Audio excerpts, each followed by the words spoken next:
main course will be our featured guest, Mr. Don Tapscott. We're very pleased he was able to join us. And his newest work, Macroeconomics, New Solutions for a Connected Planet. And here's a quote, "It's nothing less than a game plan to fix a broken world," according to the Huffington Post. And Carol provides in-depth coverage and analysis of major economic and business trends across Bloomberg's media platforms, including in-depth reporting on global corporations. And now, over to our guests. Don, Carol, please join us. Thank you. Well, that's the thesis of my new book, Macroeconomics. If any of you want to get the book, the best way to get it is in massive volume. Here. And it's great. Christmas is coming. No, seriously. I'll just give you a little background. I've written with Anthony Williams Wiconomics, and it was a big book, and it was about the corporation. And it argued that the internet is not about websites, eyeballs, stickiness, clicks, page views, .coms, hooking up online, or any of that. It's a global computational platform that radically drops transaction and collaboration costs. And that is leading to, we said, a profound change in the deep structure and architecture of the corporation, how we orchestrate capability in society to innovate, to create different services, to create public value, to engage with the rest of the world. The book did great. And then the sky fell. And we had the subprime mortgage crisis and the global breakdown. And I mean, it continues. Who would have imagined 5 years ago that one of the big themes of business books these days would be how to save capitalism, or is capitalism even savable? These books are not being written by Occupy types, they're being written by the capitalists. Recently, for some reason, I ended up speaking at the same event as Paul Krugman, you know, the controversial New York Times columnist, won a Nobel Prize.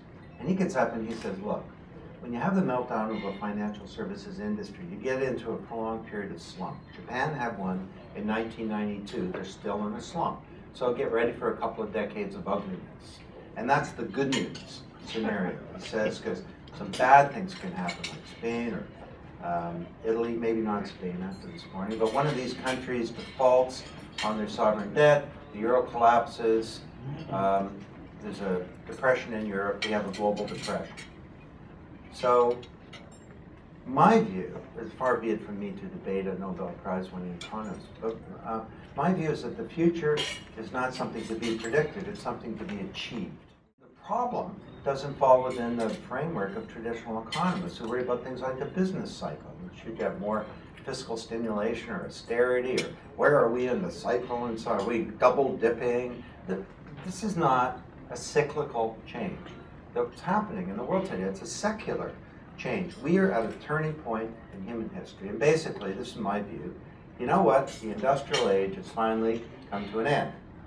You look around today in the world, and you see all these institutions that are in various stages of being stalled. They've taken us to a certain point, and their core model, their modus operandi can't take us forward. But the core modus operandi at Wall Street almost brought down global capitalism. It hasn't really changed. Newspapers are going bankrupt. Let me ask you something, because I spent some time with Paul Krugman, actually at his home and at school in Princeton.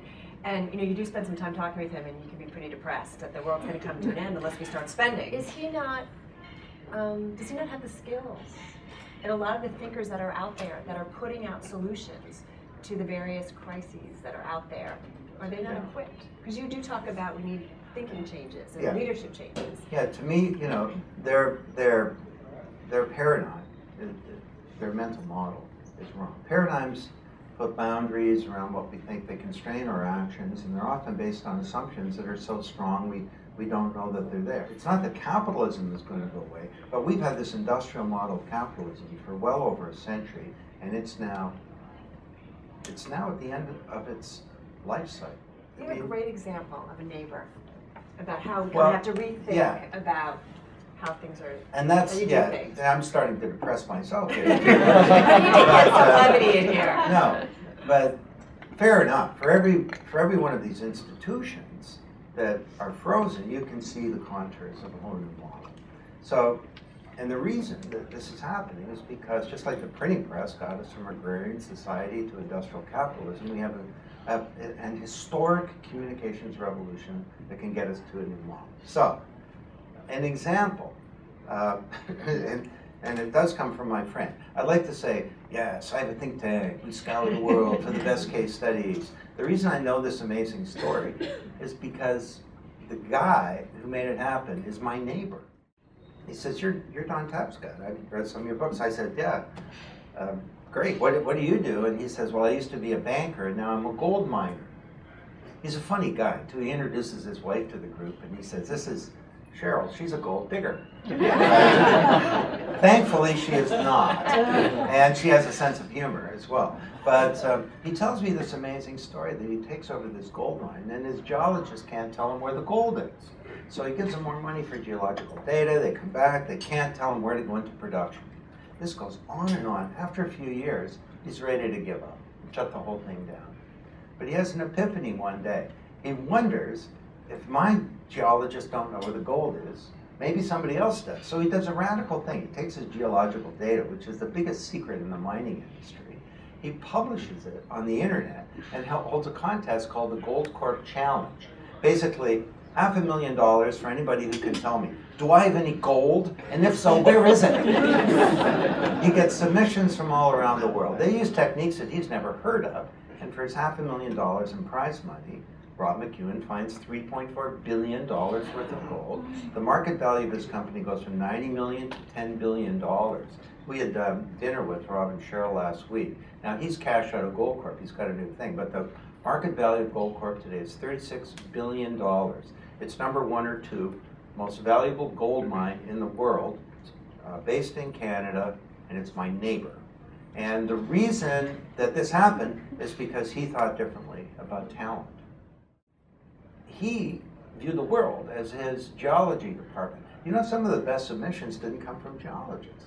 They came from computer scientists, engineers. He had chemists giving organic solutions to this inorganic problem. And the winner was a computer graphics company that built a 3-dimensional model of the mine, where you can helicopter around underground and see where the gold is. And we can apply this to everything.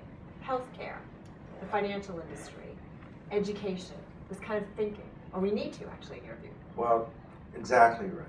You see, because throughout the industrial age, we had these vertically integrated corporations or governments or institutions that did everything inside their boundaries. And now we can build networks. Why couldn't we move towards a network model of healthcare? You know what? Everywhere I go, I tell government leaders, every person in, well, say the United States, every baby born should get a website. And it's a half an electronic health record, and it's half a social network for health. It's like Facebook. And you go on there, and you got a news feed, and you have diabetes, so you go into the diabetes group. Patients Like Me is a network where 20% of all people with ALS in the United States collaborate together. They're helping solve their own healthcare problems, and they're creating a great platform for medicine to do research. Doctors and physicians and clinicians and researchers love this thing because they're learning so much from ALS. The different sides of my brain are buying into it. I get it, like the sharing of information, Don. But what about, you know, some of the other folks who come out, the critics, there's privacy issues. How concerned do we have to be about this in kind of this more open environment? Well, there are all kinds of tough issues here. They all fall in the category of implementation challenges. What does that mean? Well, they don't fall in the categories of reasons to not do this. Okay. So if we were to move towards this kind of model for healthcare, we're making a huge change because, again, the industrial age was all about something in the center, owns and controls, whatever. And they push it out to passive recipients. Mass production, mass media, mass marketing, mass distribution, mass education. That's one of my favorites. You know, I'm a teacher, I have knowledge, you're a student, you don't. Get ready, here it comes. You know, the lectures, the process whereby the notes of a lecturer go to the notes of a student without going through the brains of either. And now, I appreciate the irony that I'll be standing up across the street giving a lecture this afternoon, but it's actually not the best way of learning. You know, I'm trying to convince people of one idea, but nobody's... Well, look at something like Khan Academy. Yeah. Where there's an Yeah. online platform, free access to everybody, Yeah. and there's lessons, and you can just go online. Yeah. You can do it. Yeah, totally extraordinary.